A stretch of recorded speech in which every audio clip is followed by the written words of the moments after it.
ሰላም ጤና ይስጥልን የተከበራችሁ አድማጮቻችን፣ ዛሬ በዝግጅታችን የብልጽግና ፓርቲ ካለፉት መንግስታት የሚለይባቸው ዋና ዋና ስኬቶችና የለውጥ እርምጃዎች እንቃኛለን። ኢትዮጵያ ካለፈችባቸው አግላይና የተወሰነ ቡድን ላይ ያተኮረ የፖለቲካ ባህሎች ወጣ ሁሉንም አሳታፊ ያደረገ አዲስ ምዕራፍ ከጀመረች ጥቂት ዓመታት ተቆጥረዋል። በዚህ የለውጥ ጉዞ ውስጥ የብልጽግና ፓርቲ ካለፉት ስርዓቶች የሚለይበት አበይት ጉዳዮች ምንድን ናቸው?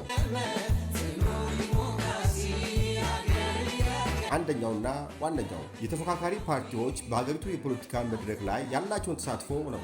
ቀደም ሲል የነበሩ የፓርላማ መቀመጫ በአንድ ፓርቲ ብቻ ተይዘው የነበረ ቢሆንም ዛሬ ግን የፖለቲካ ምህዳሩ ሰፍቶ ተፎካካሪ ፓርቲዎች በምክር ቤት ውስጥ የህዝብ ድምፅ እንዲሆኑ እድል ተፈጥሯል። ይህ ብቻ አይደለም። ልዩነትን እንደ ጸጋ በመቀበል ከተፎካካሪ ፓርቲዎች የመጡ አመራሮችና በከፍተኛ የመንግስት ስልጣን እርከኖች ላይ ተሹመው ሀገራቸውን በጋራ እያገለገሉ ይገኛሉ።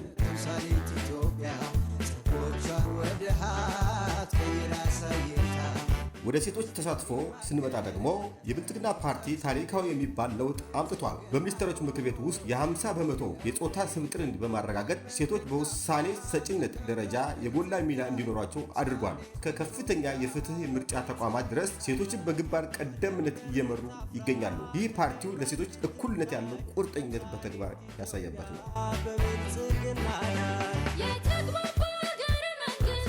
ሌላው ትልቁ ልዩነት ደግሞ አጋር ተብለው ተገልለው የነበሩት የሀገሪቱ የክልሎች ባለቤትነት ጥያቄ ምላሽ ማግኘቱ ነው። በአፋር፣ በሶማሌ፣ በቤኒሻንጉል ጉሙዝ እና በጋምቤላ የሚገኙ ዜጎች ዛሬ በሀገራቸው ጉዳይ ላይ እኩል የመወሰን መብት አላቸው። ይህም ዳርና ማዕከል የሚለውን አግላይ ስርዓትን በመስፈር የኢትዮጵያ አንድነት በጽኑ መሰረት ላይ ገንብቷል። በኢኮኖሚም ዘርፍም ቢሆን በበጋ ስንዴ ልማት የታየው ስኬትና በአገር በቀል ኢኮኖሚ ሪፎርም የተመዘገቡ ውጤቶች ኢትዮጵያ ከእርዳታ ጠባቂነት ወደ ላኪነት የመሸጋገር ተስፋ ሰጥተዋል። በአጠቃላይ የብልጽግና ፓርቲ ጉዞ ካለፉት ስርዓቶች በመማር እና አዲስ ስርዓቶችን በመዘርጋት ኢትዮጵያ ወደ ላቀ ከፍታ ለማድረስ ያለመ ነው። ስላዳመጣችሁ አመሰግናለሁ።